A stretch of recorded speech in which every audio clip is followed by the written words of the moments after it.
கிருஷ்ணகிரியில் மின்னொலியில் துவங்கிய மாநில அளவிலான கூடைப்பந்து போட்டியில் இறுதிப் போட்டியில் மழை குறுக்கிட்டதால் இரு அணிகளுக்கும் பரிசு பகிர்ந்து அளிக்கப்பட்டது.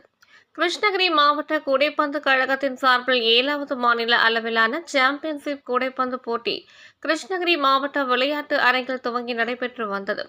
இந்த போட்டியில் சென்னை, கோவை, கரூர், தருமபுரி, ஓசூர், திருவண்ணாமலை, திருப்பத்தூர், சேலம், நெய்வேலி, திருநெல்வேலி, கிருஷ்ணகிரி உள்ளிட்ட பல்வேறு மாவட்டங்களில் இருந்து தலைசிறந்த அணிகளான 24 அணிகள் கலந்து கொண்டுள்ளன. மின்னொலியில் துவங்கியுள்ள இந்த கூடைப்பந்து போட்டிகள் அனைத்தும் நாக் அவுட் முறையில் நடத்தப்பட்டு இறுதிப் போட்டியில் சென்னை போலீஸ் அணியும் கிருஷ்ணகிரி அணியும் தகுதி பெற்றது. மின்னொலியில் நடைபெற்ற இறுதிப் போட்டியை கிருஷ்ணகிரி சட்டமன்ற உறுப்பினர் அசோக் குமார் சிறப்பு அழைப்பாளராக கலந்து கொண்டு போட்டியை துவக்கி வைத்தார். பின்னர் இரு அணிகளும் சமநிலையில் விளையாடி கொண்டு இருந்த நேரத்தில் மழை குறுக்கிட்டதால் ஆட்டம் தடைப்பட்டது. மேலும் தொடர்ந்து மழை பெய்ததால் போட்டி நடத்த முடியாத நிலை ஏற்பட்டதால் இறுதிப் போட்டி வெற்றி தோல்வி இன்றி இரு அணிகளும் வெற்றி பெற்றதாக நடுவர்கள் தெரிவித்தனர். இதனைத் தொடர்ந்து சென்னை போலீஸ் அணிக்கும் மற்றும் கிருஷ்ணகிரி அணிக்கும் சுழல் கோப்பை மற்றும் பரிசு தொகை பகிர்ந்து அளிக்கப்பட்டது.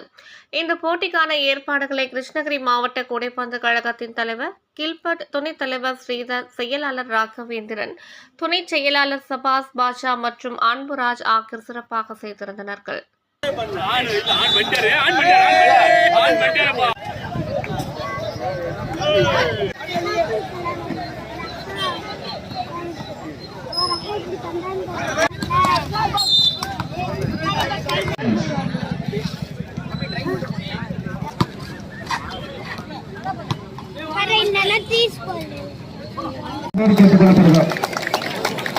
அதே போல பிரைஸ்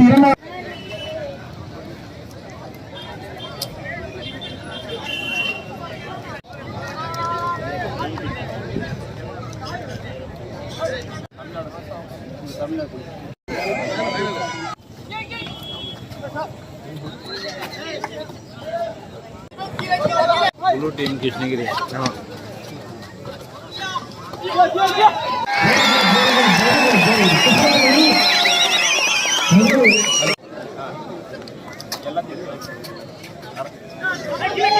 நினைவு பரிசு வழங்கி கௌரவிக்கிறார்கள்.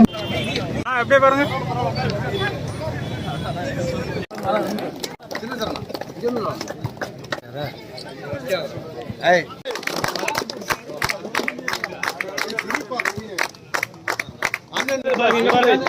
இங்க பாருங்க.